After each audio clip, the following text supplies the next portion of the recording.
사랑하는 생명사랑교회 여러분, 안녕하십니까? 벌써 9월이 되었습니다. 우리 9월 아침, 한 달의 첫 시작을 맞이하면서 아침 기도회로 하나님 앞에 드리려고 합니다. 이제 조용히 반주에 맞추어서 기도하심으로써 9월 월사 기도회 시작하겠습니다.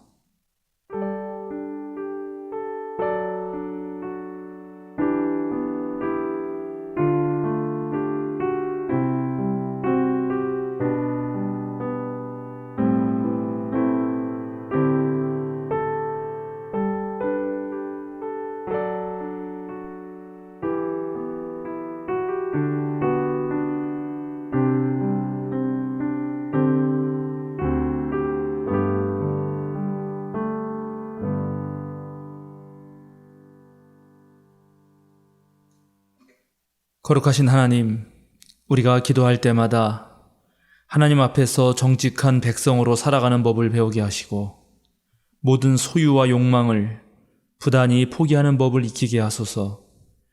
나아가 내 자신까지 포기해가는 법을 배울 수 있게 해 주시옵소서.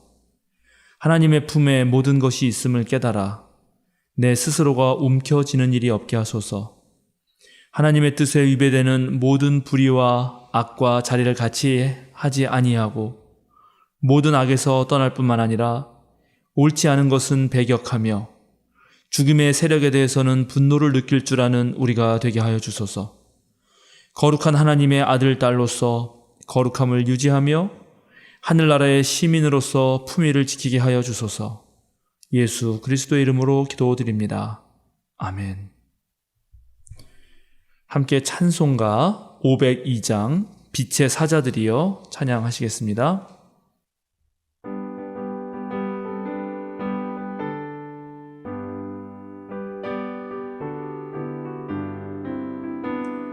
제사자들이여 어서 가서 어둠을 물리치고 주의 진리 모르는 백성에게 복음의 빛 비춰라. 빛의 사자들이여 복음의 빛 비춰라. 죄로 든 밤 밝게 비춰라. 빛의 사자들이여 선한 역사에 하여 힘을 내라. 주 함께 하시겠네. 주의 크신 사랑을 전파하며 복음의 빛 비춰라. 빛의 사자들이여 복음의 빛 비춰라. 죄로 든 밤 밝게 비춰라. 빛의 사자들이여 주님 부탁하신 말 순종하여 이 진리 전파하라. 산을 넘고 물 건너 힘을 다해 복음의 빛 비춰라. 빛의 사자들이여 복음의 빛 비춰라. 죄로 든 밤 밝게 비춰라. 빛의 사자들이여 동서남북 어디나 땅끝까지 주님만 의지하고 눈 어두워 못 보는 백성에게 복음의 빛 비춰라. 빛의 사자들이여 복음의 빛 비춰라. 죄로 든 밤 밝게 비춰라. 빛의 사자들이여.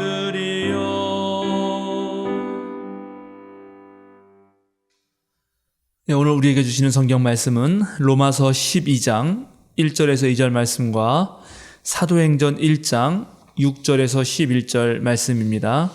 제가 로마서부터 읽어드리겠습니다. 로마서 12장 1절에서 2절 말씀입니다. 형제 자매 여러분, 그러므로 나는 하나님의 자비하심을 힘입어 여러분에게 권합니다. 여러분의 몸을 하나님께서 기뻐하실 거룩한 산 제물로 드리십시오. 이것이 여러분이 드릴 합당한 예배입니다. 여러분은 이 시대의 풍조를 본받지 말고 마음을 새롭게 함으로 변화를 받아서 하나님의 선하시고 기뻐하시고 완전하신 뜻이 무엇인지를 분별하도록 하십시오. 다음은 사도행전의 말씀입니다. 사도들이 한 자리에 모였을 때에 예수께 여쭈었다. 주님께서 이스라엘에게 나라를 되찾아 주실 때가 바로 지금입니까? 예수께서 그들에게 말씀하셨다.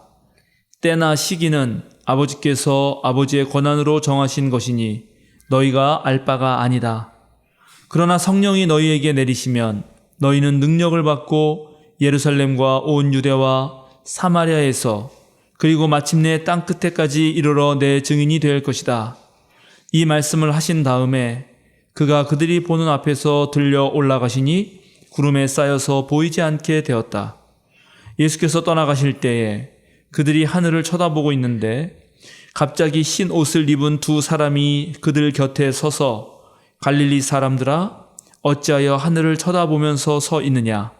너희를 떠나서 하늘로 올라가신 이 예수는 하늘로 올라가시는 것을 너희가 본 그대로 오실 것이다 하고 말하였다. 아멘. 오늘 우리에게 주시는 이 성서 본문으로 땅 끝에까지 증인이 될 것이다 하는 제목을 가지고 함께 말씀을 나누려고 합니다. 벌써 9월이 되었습니다. 코로나19로 전 세계가 어수선하지만 이럴 때일수록 우리 그리스도인들은 신앙의 힘으로 잘 견뎌낼 뿐만 아니라 더 나아가서 우리들의 삶의 질서들을 잘 잡아나가야 할 것으로 생각됩니다. 지난달에 이어서 오늘도 교회의 목회와 선교에 대해서 함께 생각해 보려고 합니다. 특히 제가 지난 주일 우리 교회 창립 9주년을 맞이해서 코로나19 시대와 그 이후에 새로운 기독교가 어떠한 방향으로 나아갈지 좀 말씀드렸는데 그것에 대하여 오늘은 우리 생명사랑교회가 구체적으로 앞으로 어떻게 해야 할지를 좀 더 말씀드려보려고 합니다. 지난 주일 제가 말씀드린 새로운 기독교, 즉 미래의 기독교의 모습을 좀 짤막하게 요약해보자면 기존의 제도와 건물 그리고 조직 중심의 기독교는 앞으로는 작동하기가 쉽지 않다는 것입니다. 그래서 미래의 교회에는 교인들 개개인이 모두 성년의 전, 즉 거룩한 하나님의 집이 되어서 하나님의 형상을 드러낼 뿐만 아니라 예수 그리스도의 사역을 재현하는 참 제자가 되는 것으로 교회들이 존속할 수 있으리라는 것입니다. 이것이 기존의 교회와 어떻게 다른가를 제가 말씀드리고 또 우리 생명사랑교회의 목회와 선교는 또 어떻게 나아가야 할지도 말씀드리겠습니다. 우선 기존의 제도와 건물, 조직 중심의 그런 교회의 가장 큰 특징은 교회와 세상을 분리하고 있다는 것입니다. 우리가 주일 11시에 예배당에 모여서 예배하는 것으로 종교 생활의 전부라고 여기기가 쉽고 또 그렇기 때문에 교회와 직장, 교회와 가정, 교회와 그 밖에 다른 일상들이 연결되기가 쉽지 않다는 것이 바로 그 전의 교회의 모습이라는 거죠. 그래서 모이는 예배 중심의 교회가 이제 코로나19 때문에 모이지 못하게 되자 모두 다 목회자와 교인들 할 것 없이 어리둥절하게 되었고 무엇을 어떻게 할지를 모르게 되었다는 것입니다. 더 나아가서 이제 우리의 신앙이 이 세상에서는 어떤 방식으로 작동해야 할지 또 우리를 이끌어가는 신앙 그리고 우리들의 삶에서 정말 우리들의 삶을 새롭게 만드는 그러한 신앙이 되면 어떻게 되는지를 기존의 교회당 중심의 신앙에서는 실제적으로 별 관심을 가질 수 없었다는 것입니다. 왜냐하면 그냥 교회에 나와서 교회 생활하는 것으로 충분하다고 그렇게 생각했기 때문이죠. 그래서 그동안 한국 교회는 어떻게 했냐면 교회로 계속 오라고 얘기했습니다. 교회로 모여라. 그리고 교회의 규모를 키우고 교회 안에서 모든 것이 가능하도록 그런 방향으로 교회가 진행되어 왔죠. 결과적으로 교회는 대형화가 되었고 마치 백화점 같은 곳이 되었습니다. 그래서 웬만한 큰 대형교회에서 하는 모든 프로그램이 이 세상에서 하는 문화생활보다 훨씬 더 나은 경우도 있었죠. 그런데 그렇게 교회가 커지면 커질수록 우리가 잃어버린 것이 무엇인가 하면 자유와 평등의 하나님 정신이었다는 것입니다. 큰 조직을 운영하려다 보니까 그 기능에 따른 직분이었는데 이것이 마치 계급처럼 여겨지게 되었고 직분을 맡으려면 얼마를 내라 하는 그런 아주 왜곡된 현상이 벌어졌고요. 또 그 계급 피라미드 사이에 제일 정점에 목사가 서 있게 됨으로써 목사는 매우 권위적이 되었습니다. 세상은 빠르게 변하는데 교회는 엄청 크다 보니까 발빠르게 그 세상의 변화에 따라가지 못하고 둔화하게 되었습니다. 교인 전체가 각자 가진 어떤 은사에 따라서 아주 민주적으로 운영되면서도 역동적으로 교회 활동을 할 수도 있는데 이제 목회자 중심, 실제로 교회가 돈을 내고 그런 사역자들을 고용해서 교회를 운영하는 방식이 더 쉬워지게 되온 것입니다. 이런 많은 문제점들을 가지고 있었는데 코로나가 찾아왔고 아예 모이지 못하게 되니까 이제 교회당 중심, 즉 일정한 공간과 시간 안에서 교회 생활의 전부를, 우리 신앙생활의 전부를 하려는 그런 신앙은 위기를 맞이했던 것입니다. 이렇게 위기를 느꼈을 때 우리가 깨달아야 하는 것은 그동안의 우리 신앙이 우리들의 삶에서 펼쳐진 것이 아니다 하는 것입니다. 그래서 지금의 위기는 어떤 면에서는 사실 신앙의 위기가 아니라 우리 신앙이 갱신될 필요가 있구나를 깨닫게 해주었습니다. 하나님은 우리에게 신앙이 우리의 일상에서 작동하도록 기회를 주셨던 것입니다. 교회에 와야지만 하나님을 만나는 것이 아니라 이제 창조주 하나님께서는 언제 어디서나 계시기 때문에 또 창조주 하나님이 지으신 모든 만물 속에서 하나님은 자신의 모습을 드러내시기 때문에 우리는 언제 어디서든 하나님을 만날 수 있다는 사실을 새롭게 깨닫게 된 것입니다. 이 사회의 어떤 사건 속에서 또 내 마음 깊은 곳에서 또 신앙의 동료들 사이에서 또 다른 사람들을 만나면서 역사 속에서 우리는 하나님을 만날 수 있는데 그동안 우리들의 신앙은 이렇게 넓은 바다 같은 세계를 하나님 계신 곳으로 여기지 못하고 그저 교회에 와야만, 그것도 건물로서의 교회당에 와야만 하나님을 만날 수 있는 것으로 착각하고 제한했던 것입니다. 이제 하나님은 코로나19를 통해서 우리에게 다르게 살라고 말씀하십니다. 코로나를 통해서 매일매일의 삶 전체가 모두가 다 신앙의 삶이 되어야 된다고 그렇게 우리를 깨우쳐 주신 것입니다. 따라서 이제 앞으로 우리 생명사랑교회 목회는 여기에 주목합니다. 일단 지금 교역실이 열심히 만들고 있는 신앙 영상을 통해서 또 그리고 다양한 온라인 매체, 우리가 팟빵이라든가 홈페이지라든가 다음 카페라든가 그 다음에 페이스북 페이지, 그리고 우리가 카카오톡 이런 다양한 온라인 매체를 통해서 지금 말씀과 기도를 계속 볼 수 있도록 제공하고 있습니다. 앞으로도 계속 제공할 것입니다. 이제 교우 여러분들께서는 그 목회실이 제공하는 자료들을 가지고 얼마든지 팀을 짜서 소음 모임으로 아니면 가족들과 함께 그렇게 그 영상을 틀어놓고 한번 같이 본 다음에 대화를 나눌 수가 있겠죠. 서로 약속만 한다면 꼭 주일 11시라고 하는 그 시간에 매일 필요가 없습니다. 서로 다 상황과 시간에 따라서 줌으로 서로 편한 시간에 만나서 얼마든지 일상에서 신앙적 대화를 나누고 우리의 신앙을 성숙시킬 수 있는 기회를 얻을 수 있다는 것입니다. 물론 제가 이렇게 말한다고 해서 주일이 소중하지 않다, 그런 말 아닙니다. 교회 공간은 완전히 필요 없다, 그런 말도 아닙니다. 우리 교회 공간은 나름대로 우리 일상의 신앙을 유지하기 위해서도 아주 소중한 곳이 됩니다. 그렇죠? 우리는 언제든지 이곳에 와서 기도할 수 있습니다. 새벽에 와도 좋고 밤늦게 와도 좋고 이 공간은 우리 모두의 공간입니다. 사적 모임과 교회 모임이 편해질 때가 될 때면 우리는 언제든지 여기서 좀 편안하게 만날 수 있지 않겠습니까? 오늘도 우리 투표하러 오신 많은 교우들께서 우리 테라스에서 함께 진짜 대화 나누는 시간을 좀 가졌는데 그런 시간들 얼마든지 가질 수 있을 것입니다. 교회 공간은 나이 드신 어른들에게는 쉼의 장소가 될 수 있고, 우리 젊은이들에게는 자신의 꿈을 펼칠 수 있는 일종의 인큐베이팅을 할 수 있는 장소가 될 수도 있을 것입니다. 우리 아이들에게는 놀이터가 될 수도 있겠죠. 즉, 이 교회라고 하는 공간은 일상의 우리의 신앙적 삶을 위해서 얼마든지 활용될 수 있는 공간이어야지 딱 교회당만 와서 하나님 만날 수 있다, 그런 것은 아니라는 것입니다. 지금 우리 교회가 지난 상반기와 하반기 계속 이어서 우리 20대 청년들을 위해서 근로장학금 제도를 운영하고 있고, 또 그 청년들이 교회 와서 함께 교회 일도 하면서 우리 교역자들과 대화도 하면서 뭔가 자신이 새로운 것들을 배워가고 있는데, 그런 역할들을 얼마든지 공간이 할 수 있는 것이고, 공간은 그렇게 매일매일 사용될 수 있는 것입니다.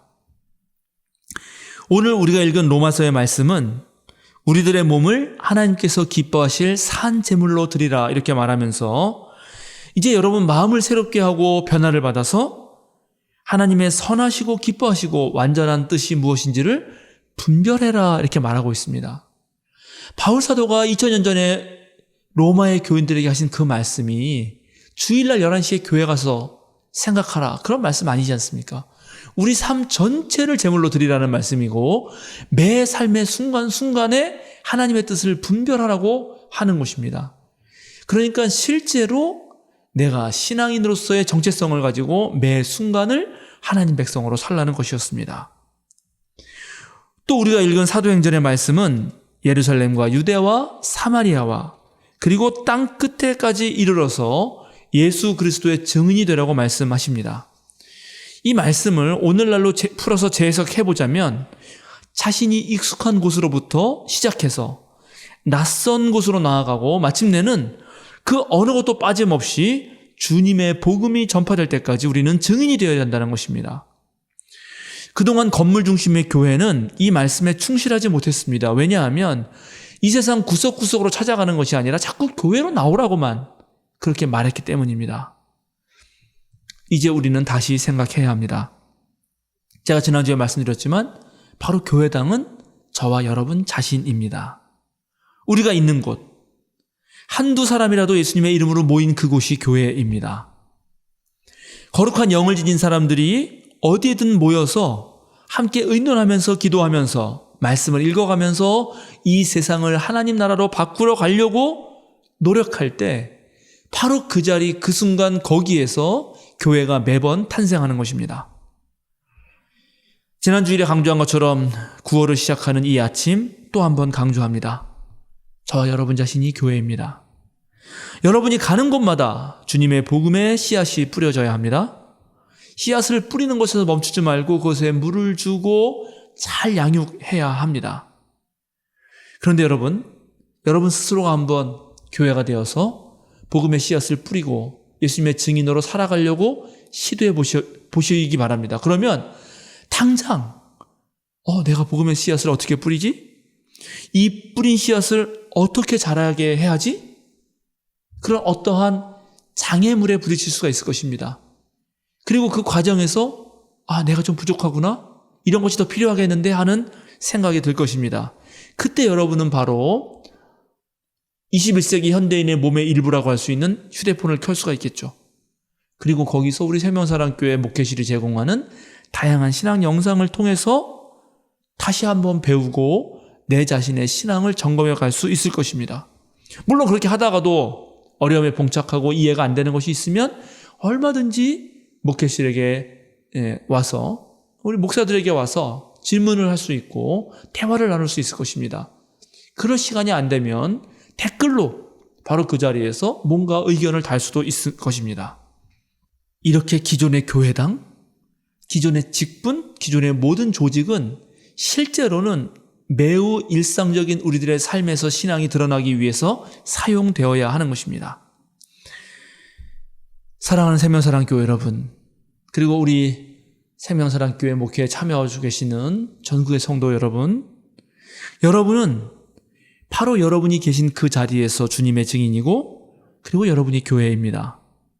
여러분 품 안에 복음을 품고 있을 뿐만 아니라 여러분은 그 복음의 소리를 듣고 싶어하는 사람들조차 여러분이 품으셔야 합니다. 여러분이 교회이기 때문입니다. 9월도 정말 복음을 품고 복음을 전하는 여러분들 되시기 바랍니다. 복음은 여러분의 삶에서, 여러분의 입에서, 여러분의 행동에서 드러나야 합니다. 그렇게 주님의 증인으로서 살아가는 여러분의 삶에 우리 하나님께서 언제나 함께 하시고 또 무한한 지혜를 주시고 아낌없이 많은 것들을 베푸실 줄로 믿습니다. 이제 9월달 시작하면서 우리 함께 기도하실 제목을 드리겠습니다. 2021년도 4개월밖에 남지 않았습니다. 그 4개월 동안 우리가 연초에 계획했던 것들 한번 점검하시면서 끝까지 이뤄가시도록, 또 이제 2022년은 우리 교회가 10주년 되는 해이고 저는 6개월 동안 안식년을 가게 됩니다. 지난 주일 우리 그 육성환 전사님 이제 공동회의가 통과돼서 올해 말에 아마 목사 안수 받으실 텐데, 또 내년에는 육성환 목사님의 그런 또 입금 아래서 2022년을 보내야 될 것입니다. 그것을 준비하면서 각 부서들과 또 각 신도회 임원들, 우리 모든 재직들은 계획을 세워야 합니다. 그것을 위해서도 여러분 기도해 주시면 고맙겠습니다. 뭐니 해도 가을이 시작됐고 가을은 수확의 계절입니다. 우리가 주님 앞에 나갈 때 드릴 열매가 있어야 합니다. 끝까지 여러분 하나님 앞에 올해 드릴 열매는 무엇인지도 생각해 보시면서 기도하시면 좋겠습니다. 이제 우리 떼제 공동체의 아름다운 음악과 함께 여러분 모두 주님 앞에 나와서 기도하시기 바랍니다.